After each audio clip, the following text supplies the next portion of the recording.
জয় শ্রীকৃষ্ণ বন্ধুরা, আজকের বিশেষ আলোচনা পর্বে আমরা জেনে নেব 2025-এর শিবরাত্রির নতুন এপিসোডে আপনাদের সকলকে লাইফলাইন হাবের পক্ষ থেকে স্বাগত জানাই। সবার আগে জেনে নেব আজকের এপিসোডের 1 নম্বর 2025 সালের শিবরাত্রি কবে, 2 নম্বর 2025 সালে পঞ্জিকা মতে শিবরাত্রি পালনের সময়সূচি কখন, 2025 সালের গোস্বামী মতে এবং স্মার্ত মতে শিবরাত্রি কবে পড়েছে, 2025 সালের শিবরাত্রির দিন 4 প্রহরের জল ঢালার সঠিক সময় কখন, শিবরাত্রির পুজোর উপকরণ কী কী, কীভাবে সঠিক পদ্ধতিতে পুজো দেবেন তার সঙ্গে রয়েছে ব্রত কথা, যেটি ছাড়া শিবরাত্রির পুজো একেবারেই অসম্পূর্ণ। তাহলে চলুন বন্ধুরা 2025-এর শিবরাত্রির স্পেশাল এপিসোডটি শুরু করা যাক। কৃষ্ণ চতুর্থী তিথিতে পালন করা হয় মহাশিবরাত্রি। দেবাদিদেব মহাদেবের আরাধনার শ্রেষ্ঠতম দিন হল এই মহাশিবরাত্রি। ওই দিন ভক্তি করে বাবা ভোলেনাথের পুজো করলে বাবা ভক্তদের সকল মনোকামনা পূর্ণ করেন। মাঘ মাসের কৃষ্ণপক্ষের চতুর্থ তিথিতে পালিত হয় মহাশিবরাত্রি। এখন সবার প্রথমে জেনে নেব 2025-এর মহাশিবরাত্রি কবে। পঞ্জিকা মতে 2025 সালের মহাশিবরাত্রি তিথি শুরু হচ্ছে 26শে ফেব্রুয়ারি 2025 সকাল 9:41 থেকে এবং শিবরাত্রির তিথি শেষ হচ্ছে 27শে ফেব্রুয়ারি 2025 সকাল 8:41। এবার জানব 2025 সালে গোস্বামী মতে এবং স্মার্ত মতে মহাশিবরাত্রির সময়সূচি কী হতে চলেছে। স্মার্ত মতে মহাশিবরাত্রির তিথি শুরু হবে 26শে ফেব্রুয়ারি 2025 বুধবার এবং পালনের সময় হলো পরের দিন 27শে ফেব্রুয়ারি বৃহস্পতিবার সকাল 9:41 মধ্যে।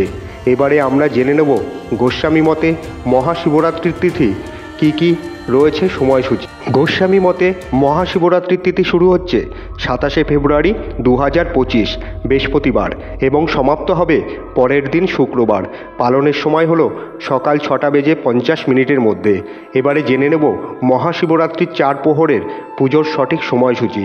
পঞ্জিকা মতে কী কী রয়েছে 2025 সালের মহাশিবরাত্রির প্রথম প্রহর শুরু হচ্ছে 26শে ফেব্রুয়ারি 2025 সন্ধ্যা 6:23 শুরু হবে এবং পুজো সমাপ্ত হবে রাত্রি 9:30 পর্যন্ত। দ্বিতীয় প্রহরের পুজো শুরু হবে 26শে ফেব্রুয়ারি 2025 রাত 9:30 থেকে এবং সমাপ্ত হবে রাত্রি 12:40। তৃতীয় প্রহরের পুজো শুরু হবে রাত্রি 12:40 থেকে এবং সমাপ্ত হবে ভোর 3:40 মধ্যে।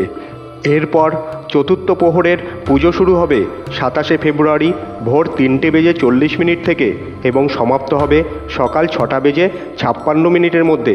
এবার জেনে নেওয়া যাক মহাশিবরাত্রির ব্রত পালনের উপকরণ কী কী। গঙ্গা মাটি, গঙ্গা জল, বেলপত্র, দুধ, ঘি, কলা, মধু, চন্দন বাটা এবং ফুল। এবার জেনে নেব ভোলে বাবার পছন্দের ফুল কী কী। আকন্দ, ধূত্রা, অপরাজিতা ইত্যাদি হলো দেবাদিদেব মহাদেবের অত্যন্ত প্রিয় ফুলগুলির মধ্যে বিশেষ ফুল। বেলপাতা এইগুলি অবশ্যই অর্পণ করবেন শিবলিঙ্গে। এবার জেনে নেওয়া যাক মহাশিবরাত্রির ব্রত পালন করার সঠিক নিয়মাবলী। শিবরাত্রির ব্রতর আগের দিন থেকেই এর নিয়ম শুরু হয়। আগের দিন অবশ্যই নিরামিষ আহার গ্রহণ করবেন, সন্দক লবণের ব্যবহার করবেন, রাত্রে বিছনায় না শুয়ে কম্বলের ওপর শোবেন। ব্রতের দিন উপোস থেকে গঙ্গা মাটি নিয়ে বা যে কোনো মাটি দিয়ে 4টি শিবলিঙ্গ তৈরি করবেন। এই 4টি শিবলিঙ্গ তৈরি করে প্রথম প্রহরে দুগ্ধ দিয়ে, দ্বিতীয় প্রহরে দুধি দিয়ে, তৃতীয় প্রহরে ঘি দিয়ে এবং চতুর্থ প্রহরে মধু দিয়ে অভিষেক করতে হবে এই শিবলিঙ্গের এবং উপোস থেকে পরের দিন ব্রাহ্মণ ভোজন করিয়ে তাকে নিজের সাধ্যমতো দক্ষিণা দিয়ে তারপর ব্রতকথা পাঠ করে এই ব্রতের পালন করে তবেই মহাশিবরাত্রির দিন অবশ্যই এই ব্রতকথা পাঠ করতে হবে, রাত জাগরণ করতে হবে। তার সাথে মহামৃত্যুঞ্জয় মন্ত্র ওম নমঃ শিবায় জপ অবশ্যই করবেন। এরপর জেনে নেওয়া যাক মহাশিবরাত্রির দিন এই ব্রত পাঠ করলে কী ফল পাওয়া যায়।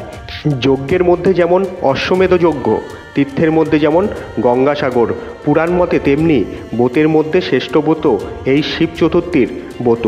তাই এই শিব চতুর্থীর ব্রত করলে ধর্ম, অর্থ, কাম, মোক্ষ এই চতুর্বিধ ফল লাভ হয়। শিবরাত্রির পুজো ততক্ষণ পর্যন্ত অসম্পূর্ণ যতক্ষণ না আপনি পরের দিন ব্রতকথা পাঠ করেন। তাই শিবরাত্রির পরের দিন অবশ্যই হাতে বেলপাতা নিয়ে ব্রতকথা পাঠ করবেন। আশা করি আপনাদের আজকের এই ভিডিওটি খুবই ভালো লেগেছে। যদি ভিডিওটি ভালো লেগে থাকে তবে অবশ্যই একটি লাইক করতে ভুলবেন না।